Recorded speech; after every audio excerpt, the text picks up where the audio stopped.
រដូវវស្សាគឺជារដូវមួយដែលមានភ្លៀងជោគជាំមែនទែនវាពិបាកនៅក្នុងការធ្វើដំណើរទៅកំសាន្តនានាប៉ុន្តែចំពោះខ្ញុំបាទបែរជាមានអារម្មណ៍ថារដូវវស្សាគឺជារដូវមួយដ៏ស្រស់បំព្រងទៅវិញដែលមានអារម្មណ៍ថាចង់ធ្វើដំណើរទៅតាមបណ្ដាខេត្តនានាជាពិសេសគឺទឹកដីខេត្តសៀមរាបវាគប់ផ្សំជាមួយពេលវេលានៃរដូវបុណ្យភ្ជុំបិណ្ឌរបស់យើងថែមទៀតផងនោះមានឱកាសបានជូនឪពុកម្ដាយចាស់ៗរបស់យើងទៅលេងនៅទឹកដីខេត្តសៀមរាបយើងចូលវត្តតិចទៅហើយចេញពីវត្តក៏យើងបន្តដំណើរទៅកាន់ទឹកដីខេត្តសៀមរាបអ្វីដែលពិសេសមែនតើគឺទៅមើលថ្ងៃរះនៅកំពូលប្រាសាទអង្គរវត្តដែលហៅថា Autumn Equinox ឬក៏សមរាត្រីនៅគេហៅលើកទី2ណាបងប្អូនមួយឆ្នាំមាន2ដងខែមីនាម្ដងហើយនឹងខែកញ្ញានេះម្ដងសម្រាប់ស្ថាបត្យកម្មកំពូលនៃអង្គរវត្តរបស់យើងអញ្ចឹងហើយក៏មានឱកាសបានធ្វើដំណើរទៅហើយខែវស្សានេះទេសភាពនៃតំបន់ប្រាសាទបុរាណខ្មែររបស់យើងในទឹកដីអច្ឆរិយៈអង្គរវត្តគឺស្អាតខ្លាំងមែនទែនស្អាតខ្លាំងណាស់ដែលស្ទើរតែមិនគួរឲ្យជឿថាបុព្វបុរសដូនតាខ្មែររបស់យើងតាក់តែងនៅប្រាង្គប្រាសាទដោយធម្មជាតិព្រៃព្រឹក្សាណាយ៉ាងពេញចិត្តមែនទែនសម្រាប់លួងផ្លូវអារម្មណ៍ផ្លូវចិត្តរបស់អ្នកទេសចរដែលធ្វើដំណើរឆ្លងកាត់វងតូចហើយនិងវងធំហើយដែលសំខាន់នៃផ្លូវបានធ្វើដំណើរទៅដល់ប្រាសាទគឺជាប្រាសាទមួយនៅក្នុងរឿង Tomb Raider គឺរបស់លោកស្រី Angelina Jolie យកមកហើយនឹងពាណិជ្ជកម្មជាច្រើនទៀតហ្នឹងគេរើសយកប្រាសាទបាយ័នធ្វើជាកន្លែងសម្រាប់ថតផ្សាយពាណិជ្ជកម្មអញ្ចឹងហើយយើងក៏បានទៅទស្សនានៅទីនោះហើយអ្វីមួយទៀតហ្នឹងគឺឃើញទៅដើម្បីបានមើលនៅដើមឈើធំៗគេដាក់ដើមស្ពង់នឹងឯងធំដែលដុះនៅលើប្រាង្គប្រាសាទតាព្រំដ៏ស្កឹមស្កាយរបស់យើងជារឿងរ៉ាវដ៏អស្ចារ្យមែនទែនស្ថាបត្យកម្មកំពូលរបស់យើងនៃប្រាសាទតាព្រំដែលសាងសង់ដោយឬក៏សាងសង់នៅក្នុងរជ្ជកាលព្រះបាទជ័យវរ្ម័នទី7នៅឯចុងសតវត្សទី12ណាធំមែនទែនស្អាតមែនទែនដល់តែពេលដែលត្រូវភ្លៀងមកស្លែដុះជុំចិត្តនៅលើប្រាង្គប្រាសាទនិយាយពីថតទៅដូចឋានសួគ៌លើដីបងប្អូនអើយស្អាតខ្លាំងមែនទែនទិដ្ឋភាពគ្រាន់តែឈានជើងចូលទៅដល់ភ្លាមត្រជាក់ខាងក្រៅមេឃរៀងសន្ទុំហើយនឹងបាយថ្ងៃក្តៅបងប្អូនយើងជិះឡានទៅមានម៉ាស៊ីនត្រជាក់មានអីហើយតែអត់ត្រជាក់ស្កប់នៅតតែយើងបើកកញ្ចក់តបើបានជិះម៉ូតូអាគុយឬក៏កង់ទៀតហើយតែត្រជាក់ស្រេបចូលទៅដល់បរិវេណនៃប្រាសាទបាយ័នសំទោសនៃប្រាសាទតាព្រំភ្លាមហាក់ដូចយើងបានឈានជើងចូលទៅដល់កន្លែងមួយដែលប្រោះព្រំដោយទឹកអម្រឹតនៃទេពនៅឋានសួគ៌មកដល់អ្នកទេសចរតូចធំប្រុសស្រីគ្រប់ជាតិសាសន៍ដែលបានធ្វើដំណើរទៅទីនោះណាដើរអត់ចេះចិនណៃដើរអត់ចេះហត់ថតទូរស័ព្ទ Apple ឡើង256មេ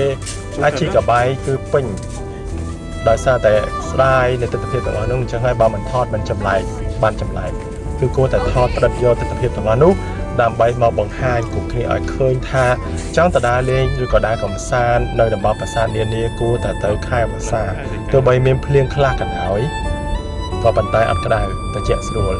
បើទៅកាលពីខែមីនាជិតចូលឆ្នាំវិញពិតមែនថាมันមានភ្លៀងក៏ប៉ុន្តែពិបាកដើរ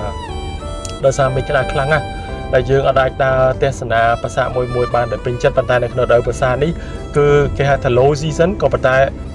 ពេញចិត្តមែនទែនតែផ្លូវមិនជឿថា low season យើងអាចបង្កើតនៅឱកាសដើម្បីតាក់ទាញទេសចរបានគួរតែមានឱកាសហើយជាពិសេស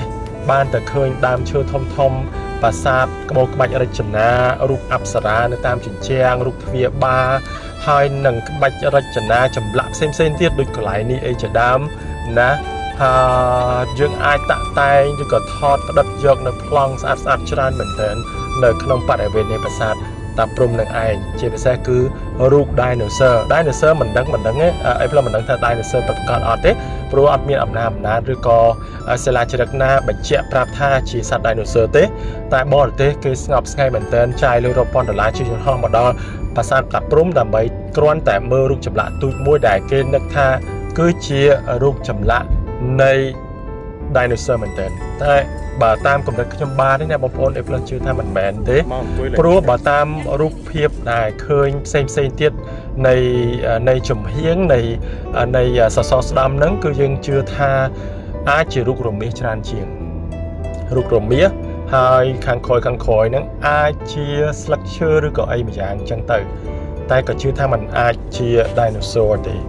ណាអានេះតាមការគិតទេណាបងប្អូនតែបរទេសខ្លះគឺគេជឿថាជាសត្វ dinosaur អ្នកខ្លះទៀតក៏វិភាគអីផ្សេងទៅតែអានេះ Apple វិភាគតាមអារម្មណ៍របស់ខ្លួនឯងនិងតាមការឃើញដល់ខ្លួនឯងជាមួយគូបកងជាមួយសត្វដទៃទៀតដែលបុព្វបុរសខ្មែរបាន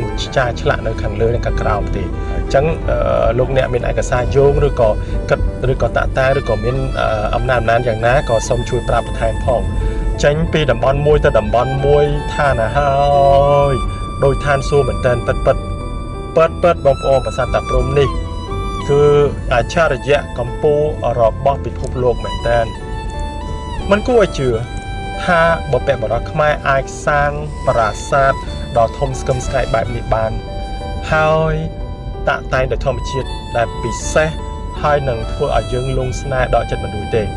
ចង់ដើរឲ្យសពមើលឲ្យលំអិតមែនតើទៅមួយថ្ងៃអត់សពទេសម្រាប់ប្រាសាទតាព្រំនេះមួយចាយពេលយ៉ាងហោចណាស់ក៏2 ទៅ 3 ថ្ងៃដែរដើម្បីសិក្សាស្វែងយល់ពី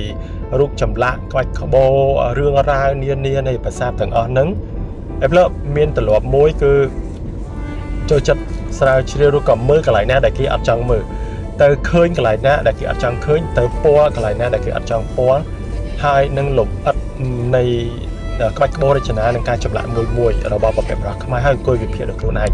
នឹងគឺជាអ្វីដែលចង់ប្រាប់ទៅយុវជនជំនាន់ក្រោយមិនមែនតែមើលថ្មទេណាថ្មប្រាសាទទាំងអស់នឹងរបស់បុព្វបុរសខ្មែរសុទ្ធតែមានព្រលឹងវិញ្ញាណសុទ្ធតែមាននៅស្លាកស្នាមទឹកតាំងនានាដែលតំណាងឲ្យអ្វីមួយដែលមានរឿងរ៉ាវដ៏វែងអាឡាយនៃភាពអស្ចារ្យរបស់បុព្វបុរសខ្មែរពីយូរឡើងមកហើយអញ្ចឹងបងប្អូនបើទៅលេងគឺ Apple recommend ឲ្យទៅខែវស្សាអ្នកខ្លះគាត់គិតថាទៅខែវស្សាវាខាតពេលតែ Apple គិតថាអត់មានខាតពេលទេខាតពេលមែនដោយសារអត់បានដើរលេង pub street ទេដោយសារភ្លៀងផ្គរភ្លៀងរទះខ្លាំងតែសម្រាប់ការដើរនៅតំបន់ប្រាសាទបុរាណគឺមិនខាតពេលទេហើយតែជាក់តែជុំសម្រាប់អារម្មណ៍របស់យើងនិងផ្លូវចិត្តរបស់យើងថែមទៀតផងដែរអញ្ចឹង recommend ឲ្យទៅក្នុងរដូវវស្សាណាបងប្អូនទាំងអស់គ្នាជួបគ្នាវីដេអូក្រោយ